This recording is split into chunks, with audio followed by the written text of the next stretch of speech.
Yo, let's talk Louis Ferdinand Celine, Journey to the End of the Night. Should you read it? No.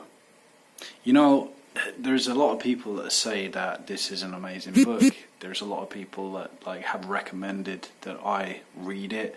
I'm a big fan of Bukowski, and Bukowski even claims that this is, I think somewhere he claims that this is one of the best books ever written. It is not. I was really extremely disappointed. I expected a lot more. First of all, I expected some kind of plot. That's not to say that there wasn't a plot in Journey to the End of the Night, but it was a loose plot. If you like Henry Miller, Tropic of Cancer, you're probably going to like Journey to the End of the Night by Celine, but I actually didn't like Tropic of Cancer either. One of my friends said Tropic of Cancer was like you have to interpret it as a poem. Well, I want to read a novel, and I want to read a novel with a plot actually. And Tropic of Cancer, no plot. And the same with Journey to the End of the Night. I felt that there was just the plot wasn't thick enough. It wasn't constructed enough. There was a lot of pointless turns along the journey to the end of the night, and then go over here for a little bit, and then over here for a little bit, and then over here for a little bit, and those little bits are totally irrelevant. I think a lot of people like Journey to the End of the Night for its nihilism, for its... Celine does have this way of expressing things. It's very raw, it's very dark, it's very cynical. It gives you life on a plate of shit, and it tells you that's how it is. And if you like that kind of writing, I can understand why you would like Celine. There were a lot of good quotes in it, but I'll tell you why I didn't like those. And it's down to the way that it starts. And the way that it starts, he's sitting in a cafe, and then he goes to follow a regiment which is marching down the street, and he follows them, and then somehow he gets drafted into the army. The position that he's in the army is not a courageous one. He comes across as a coward, to put it frank. And now, I've never been in the army, don't know how I would act in the army, don't know if I would be a coward in the army. I'm hoping not, because I personally am, even I've forgotten the word now. I'm a champion for bravery. Let's just say like that. I like bravery. I like boldness. I like courage. And I like courageous characters. I like characters and I like people who are not afraid to just march into a situation and put their fear to one side while they do that. And so here we have this character, Celine, and he's discussing everyone in the army being brave around him, and he's discussing the colonel who's riding a horse through all of these bullets and how brave this man is. And as a reader, I am saying, I want to read about that guy. I want to know about that guy. I want to know about the colonel who's riding this horse through the bullets. Not the guy who's sitting in a trench watching him. So from that point forward, everything that Celine had to say for me was greatly devalued because of this display of cowardice at the beginning of the book. Now, I was thinking about this and I thought, well, if it had started a different way, if it had started in a way where Celine would have grabbed my respect, the character Bardamu might have shown some act of bravery, and then I would have thought, oh, okay, this is a courageous guy, and this is the type of person that I want to read about, then I would have respected the whole story which was to come next, and all of the quotes and the literature and the things that he basically said and was trying to tell us through the book. But exactly that, because of this display of cowardice at the beginning, I just disrespected everything else that he had to say, and I couldn't take it to heart because I was constantly thinking, yeah, but at the beginning you were like, you were a coward, so why am I going to listen? And so that was the effect that the whole book had on me, actually.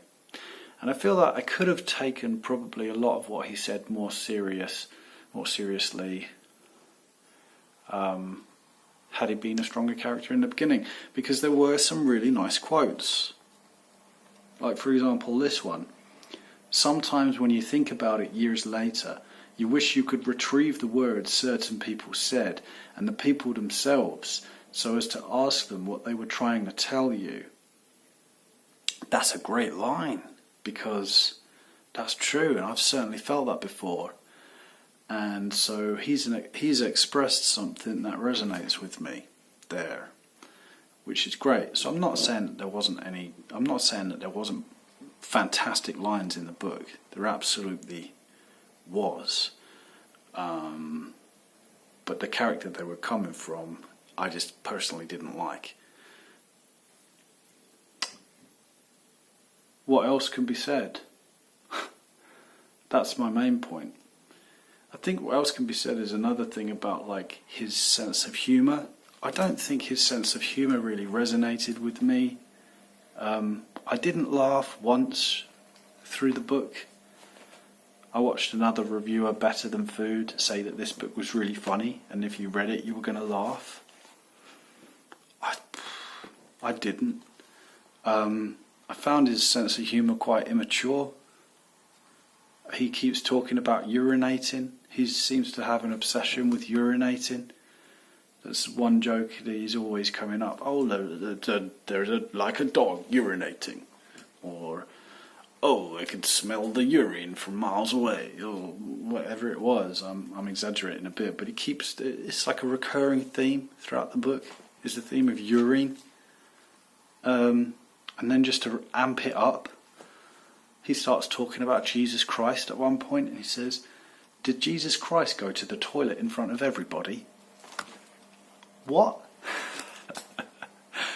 I mean, what's the point of that? Why have you said that? Is that a joke? I don't find it funny. I didn't find it funny to keep talking about it. It was okay once or twice, but it seemed to keep coming up. And then there was another line that I liked when he talks about he visits one place as a doctor, and then later on he visits there again, and it's a huge paragraph, so I'm not going to repeat it, but he says about when you return to a place, things have changed. Those things now, they seem shriveled up. They seem older. Maybe it's you, but maybe it really is that, the objects in the room are decaying and everything is dying and slowly fading away. And that was really nice. The way that he's described that, the way that he's picked up on that, in a way that that over time, yes, you go back to places and they're not the same, they've changed, and that's a great thing to express.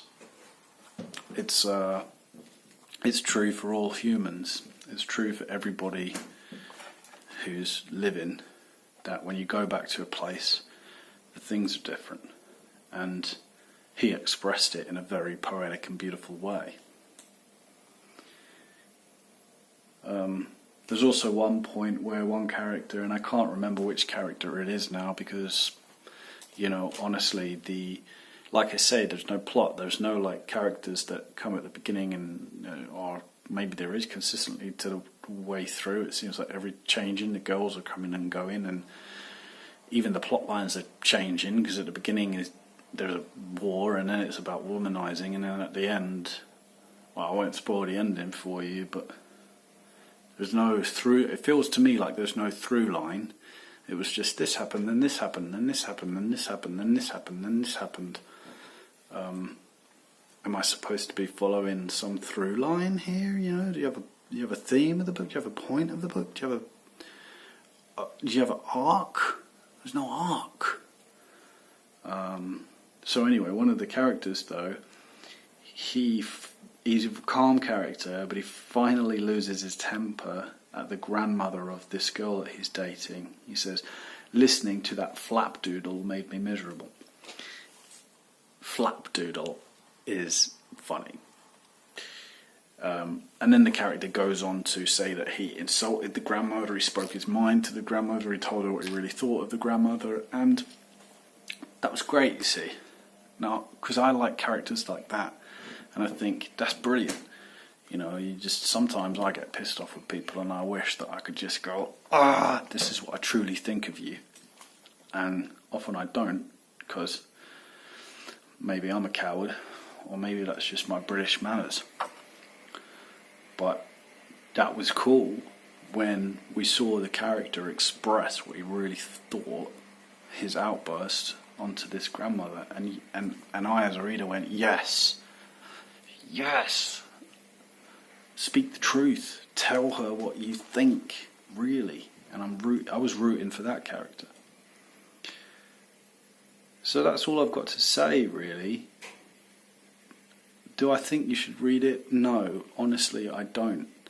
There's better books out there that you can read. But I'll divide it into two types of readers just for the sake of saying that, okay, if you like a plot, if you like a character arc, if you like to know that things are going somewhere within the book, I don't think you're going to like it. If you like something that's more poetic, literary, and definitely cynical and nihilistic, and you're not so worried about there being a smooth through line, because it's just going to take you around to various scenes, you might like it. But leave your comments below, and see you in another video.